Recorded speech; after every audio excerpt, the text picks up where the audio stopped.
Good afternoon, honorable members. This sitting is resumed. Members, when the suspension was taken, we were on order 21, the government business. With that, we shall continue.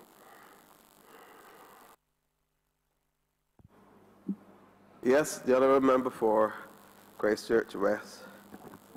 Thank you, Mr. Speaker.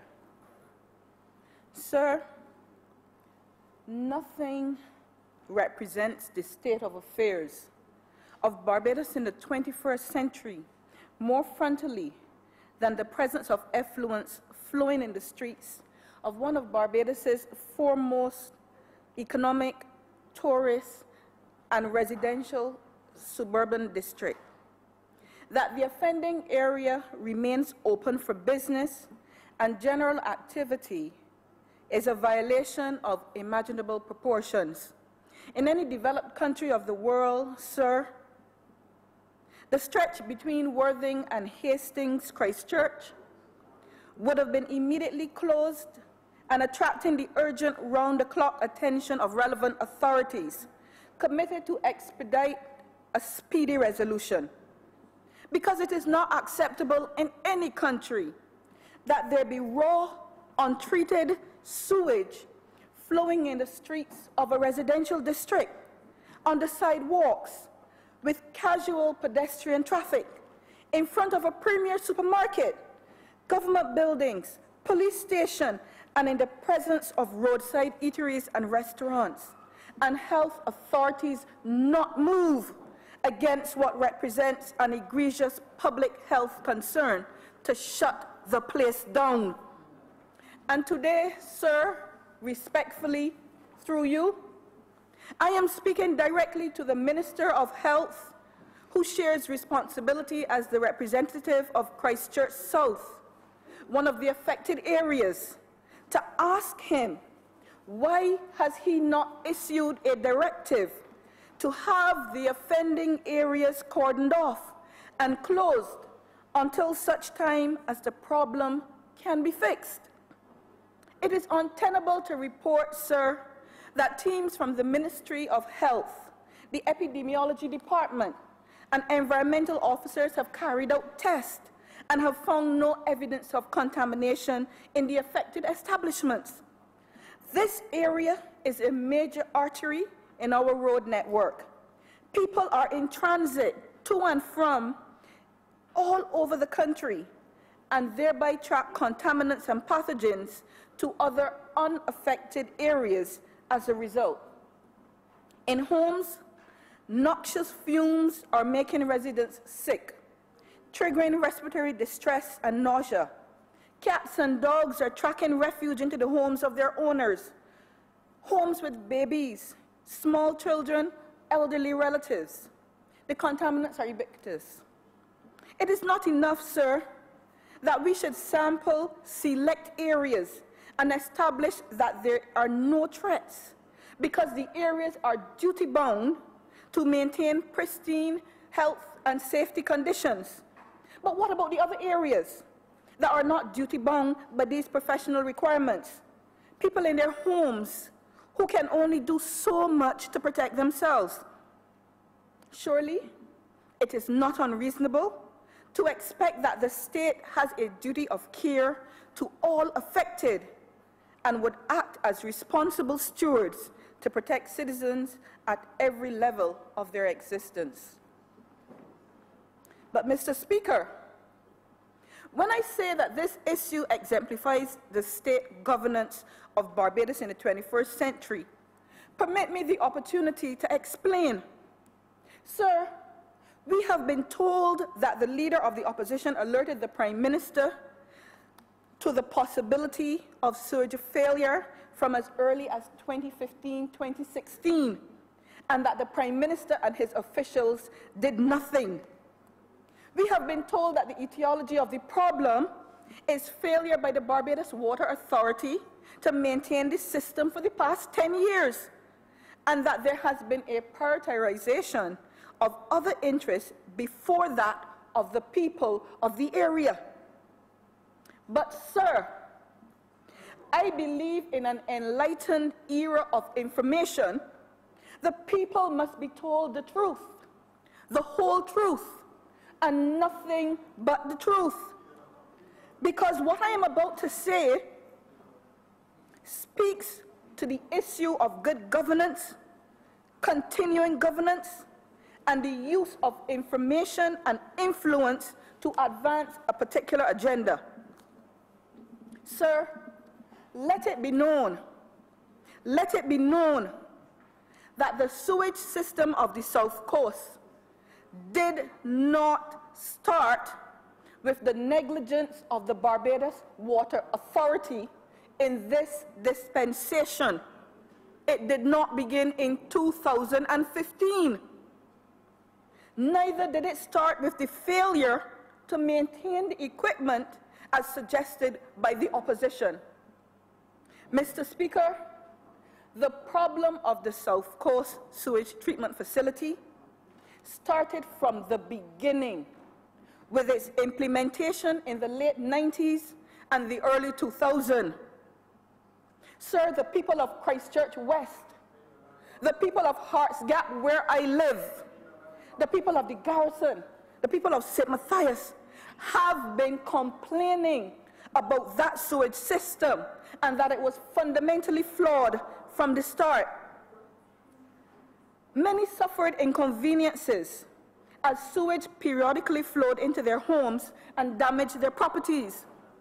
The reports of the High Court will show that lawsuits featuring that particular issue were under consideration from as far back as 2007. Mr. Speaker, the Ministry of Health of the time, under whose authority the implementation was ceded, was fraught with problems. It was fraught with design changes, questionable tendering practices, and last-minute and unscheduled adjustments to the plan, including the downsizing of the plan. Sir, as a result, and after the expenditure of $139 million in 2000, what the people of the South Coast received was nothing more than a primary treatment plan to serve the capacity of 3,000 households. And after only 20 years, parts and equipment can now break down and be referred to as obsolete. So obsolete that makes maintenance difficult.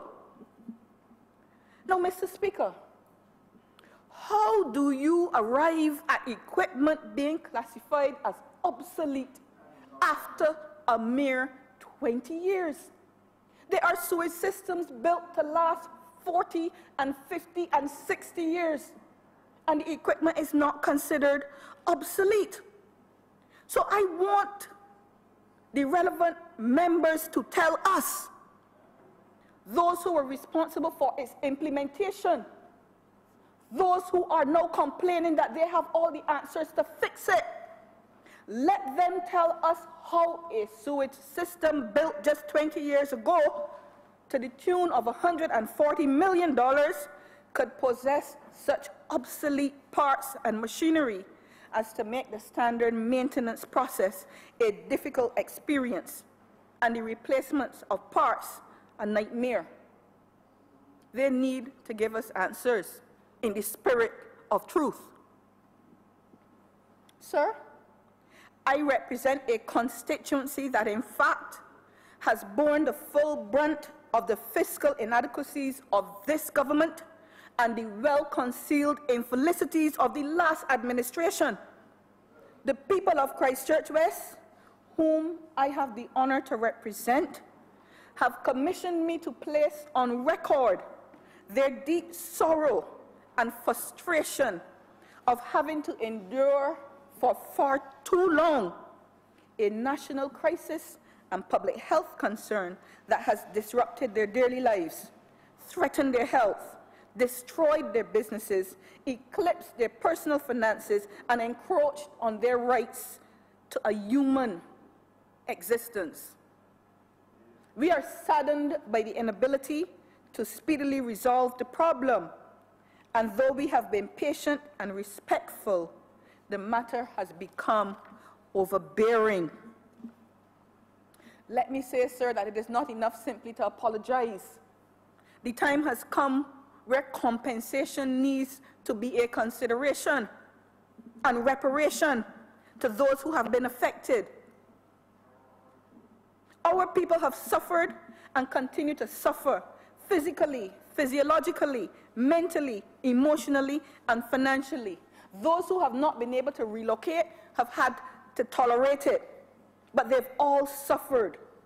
And sir, whether they've been able to escape the inconvenience or not, it behooves the government tasked with the responsibility of looking after the well-being of all citizens to make wrong things right.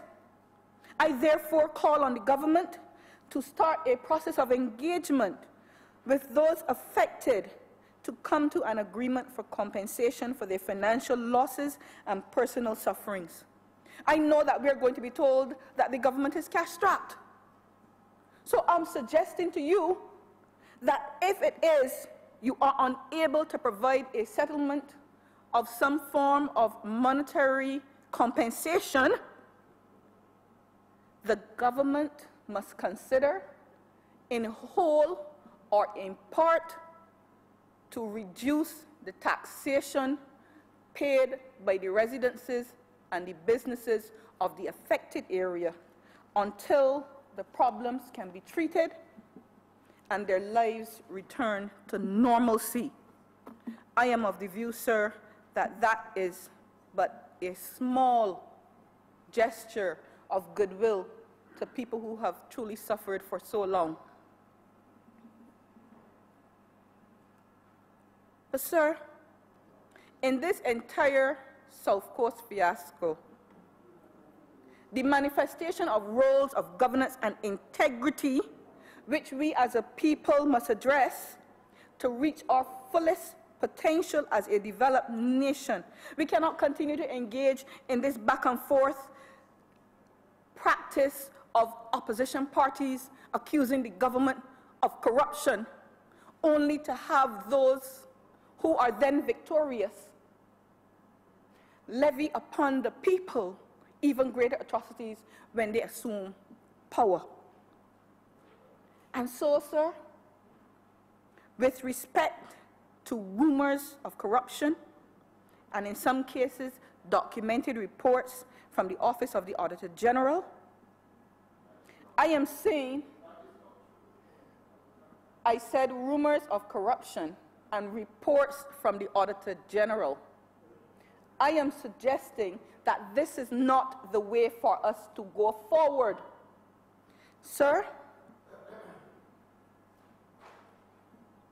we need to establish a form of governance that is devoid of all of these rumors.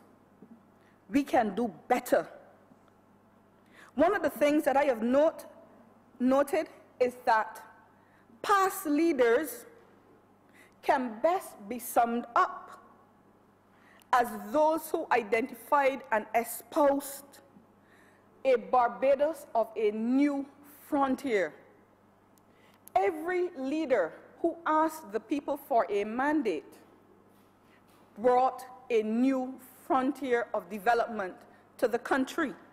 So whether it was self-determination by the removal of the oppressive economic franchise, whether it was extending the empowerment of women by giving the vote to women and young people, whether it was encouraging free education and the expansion of wealth through entrepreneurship and employment, at each mandate sought, there was a new frontier. Sir, I want to say that the time has come again for us to establish a new frontier of government or governance. Many have complained that in this current dispensation they are jaded and apathetic about the established parties and can find no confidence to support them as the next administration to lead Barbados forward. I too support those sentiments.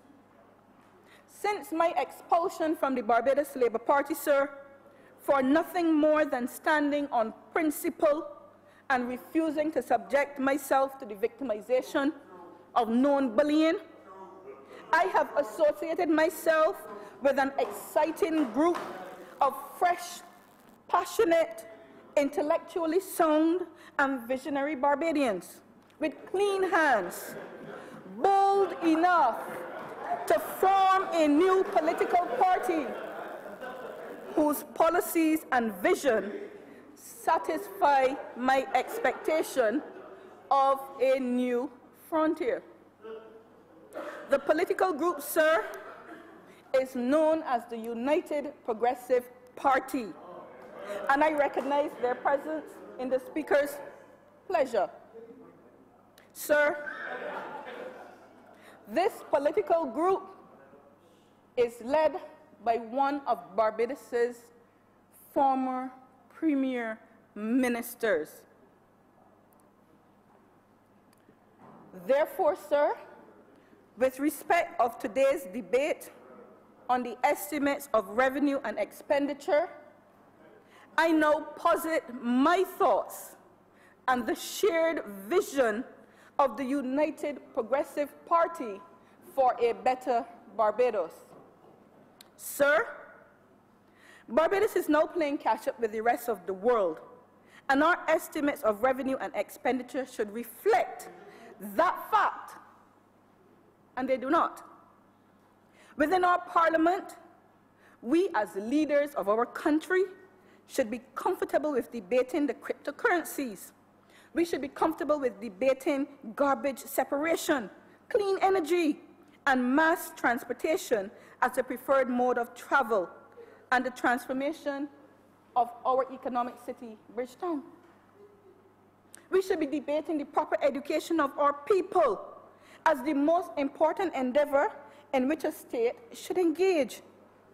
Sir, the United Progressive Party has placed considerable emphasis on lifelong learning, and it is our proposal that in order to change our culture from its current position to one where there is true pride and industry, a sense must be given of confidence to our people, valued confidence.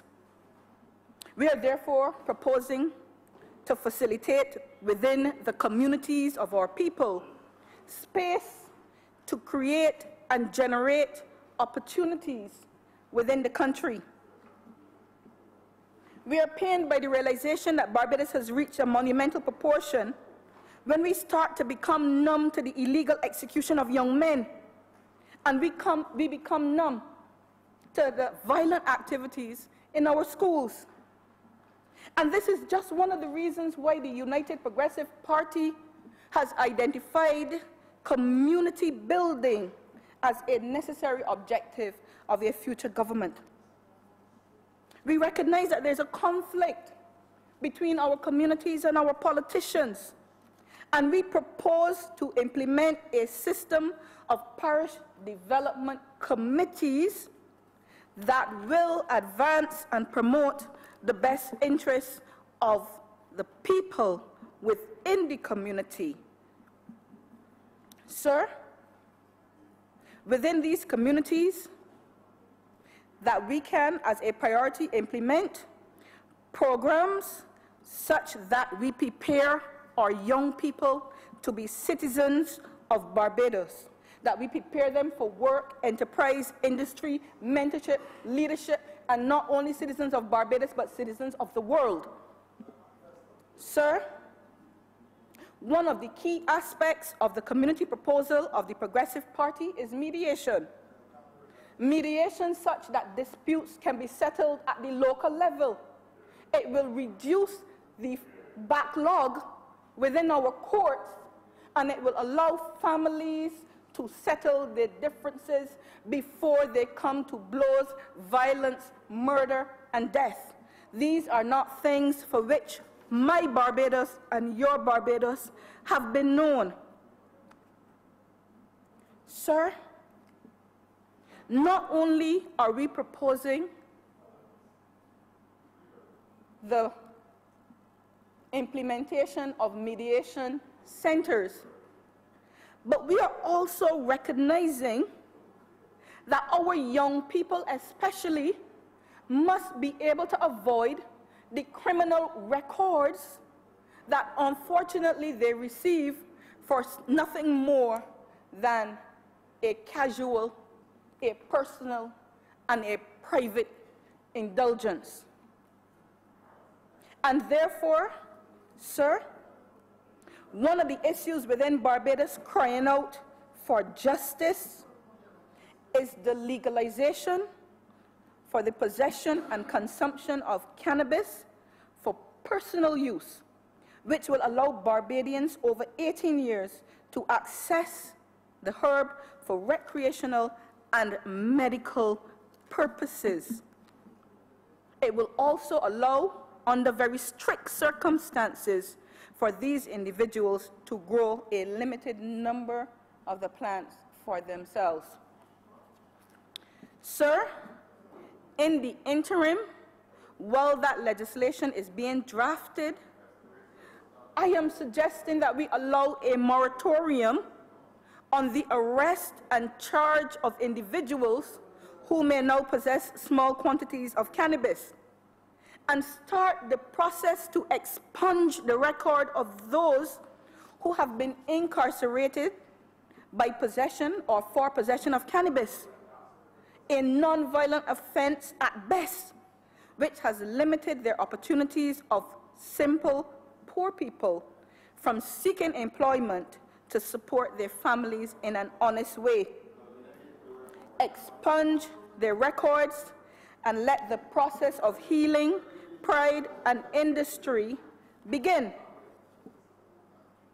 But, sir, because we also understand the concerns of citizens with respect of the use of cannabis and their fears that this may encourage deviance and even harmful use of the product, we also propose to establish a task force including government and representative organizations concerning health, public safety, justice, youth, and business, with a mandate to review and reform the governance framework with respect to cannabis in Barbados, and to report back within a time frame of 1 year.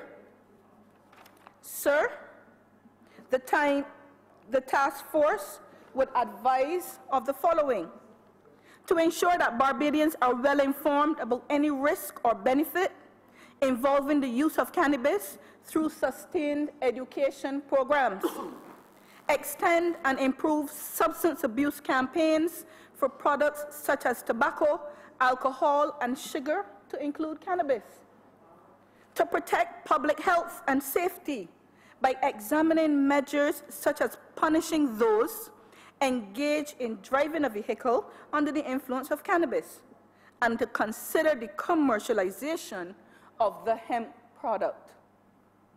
Sir, we will engage in an ongoing collection of statistics to ensure that the impact of any new proposed framework can be monitored. Sir, it is clear that Barbados needs, as a matter of urgency, to address the problem of generating revenue. More revenue from old sectors and generating revenue from new sectors. It is clear to us in the Progressive Party that Barbados must identify a new sector for the continuing diversification of the Barbados economy. And we have identified the creative economy, where we suggest that upwards to $3 billion can be garnered annually. Sir, the international business sector is one that we have relied upon for many years, with estimates of revenue in the region of $300 million at its height. Sir, the people must be made to understand that the generosity offered by the last administration in reducing taxation at the domestic level was as a result of our being able to capture that revenue through taxation of international business and, of course, from other corporate entities. We must be able to establish all of the relevant legislation to continue making Barbados a competitive jurisdiction for the attraction of international business, so that we too can lower taxation at a domestic level to allow Barbadians to build their wealth. It must be recognized that international business is forever changing and that Barbadians must strive to always be ahead of those changes in law to ensure that this is possible. Sir, as this Parliament approaches its end, we must, as parliamentarians, recognize that there is a growing call for Barbadians to become more actively involved in decision-making, both within and outside of the election process. The United Progressive Party, in answering this call, will ensure that consultation with the public becomes mandatory. We will implement a petitions process which will see matters being debated in Parliament and the necessary action taken if there are at least 10,000 signatures. In addition to this, we will ensure that the Freedom of Information Act is implemented. Sir, I am aware that my time is running out, but I want to make it clear to these chambers that these wholesome ideas and proposals by the United Progressive Party represents a national blueprint for the revitalization of Barbados, both as an economy and as a society.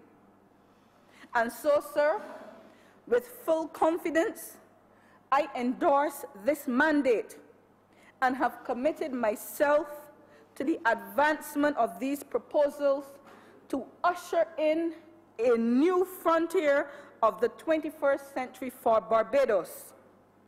Sir, and so it is with pleasure that I inform you that I now take my seat as leader of opposition business for the United Progressive Party. I thank you.